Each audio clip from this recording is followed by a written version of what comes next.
in this video we are going to be doing the Prickstitch, or also known as a Pickstitch. This is the last in our series of back stitches. This is the strongest of the back stitches, as you are going back only a couple of threads each time, creating just a very small pick or prick on the exterior of the garment, which we would be sewing from the exterior of the garment. And it is basically creating a tiny little knot at every single stitch because you're only going back a very small amount. So when we look at it on this side, it's just really tiny little stitches. But on the back side, you have a long stitch in between, and they're overlapping just those couple of threads each stitch.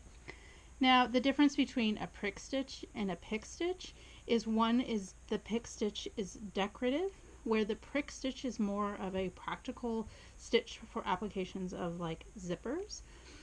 But that being said, I find it is interchangeable and used, both words are used for basically indicating the same type of stitch. It's just a matter of whoever you're working with, using a term that's more familiar with them. I often am going to use the term pick stitch. So when we are doing this stitch, again, you are going to be doing it through 2 layers. This is a very permanent stitch. It's actually very difficult to remove because each of those stitches is very small.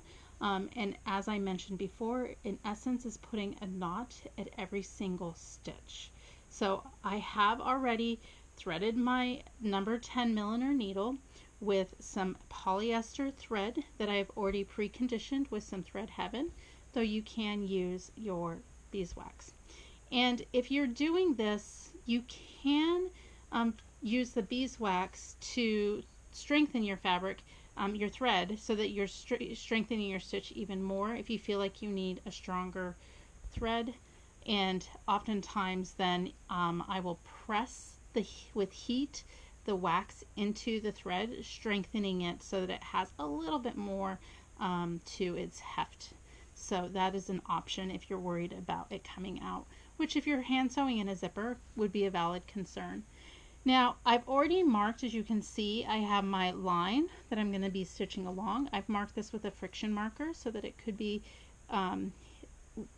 it would disappear if I applied heat to it. I've also marked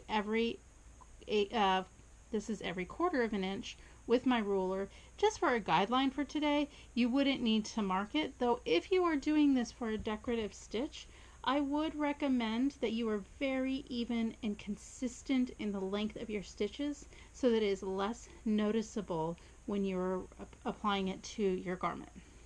The other thing we need to still do is I am going to put a knot in my thread. So we are going to start by doing that. I'm going to wrap it around my finger. I'm going to roll it off, and then I'm going to pull it tight. Then I'm going to trim it so that it's close, and I am going to be pulling my knot up from the underside because this is my exterior of the fabric, so I would prefer not to have my knot on the exterior of the fabric. I am going to pull that up, and then instead of just going forward to my next stitch, I'm actually going to come back just a very tiny bit. You can see there's where my thread is coming out, there's where my needle is, and then I'm coming forward. And it just leaves ever so slight of a mark. So back and then forward. And sometimes, depending on how you go back, the threads can almost appear to disappear.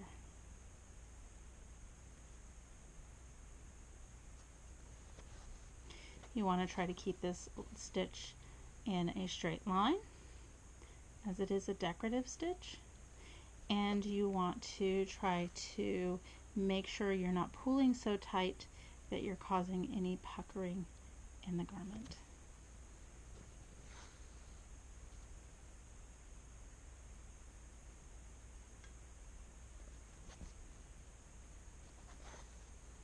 So when we look at this, again, I'm just going back a couple of threads and going forward to my next full stitch. On the back side, it almost looks like a full based or a solid line. And so that is what it should look like on the back side.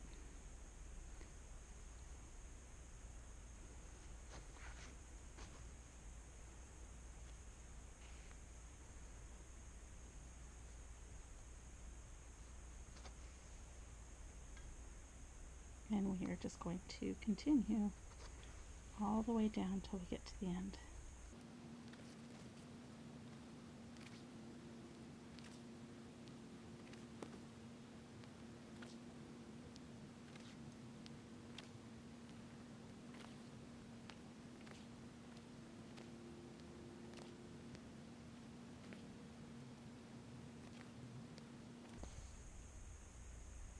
We are nearing the end here.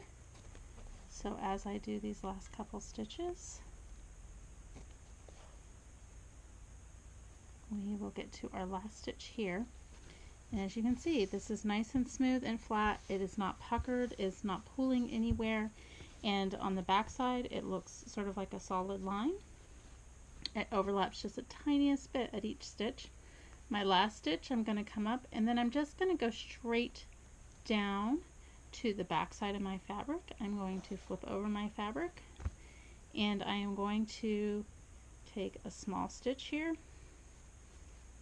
I'm going to anchor it, take another small stitch right where my thread is coming out, and then I'm going to wrap my thread around my needle, and then I'm going to pull that tight, creating a nice tight knot. And then I always take another stitch between my layers of fabric. That pulls my knot tight to the fabric. It also hides my tail in between the layers, so I don't need to worry about seeing it. And there is our beautiful pick stitch, or also known as a prick stitch. And it can be used for zipper applications, an invisible stitch that's almost imperceptible. But it is incredibly strong stitch, and when you need that extra strength, this is the go-to stitch.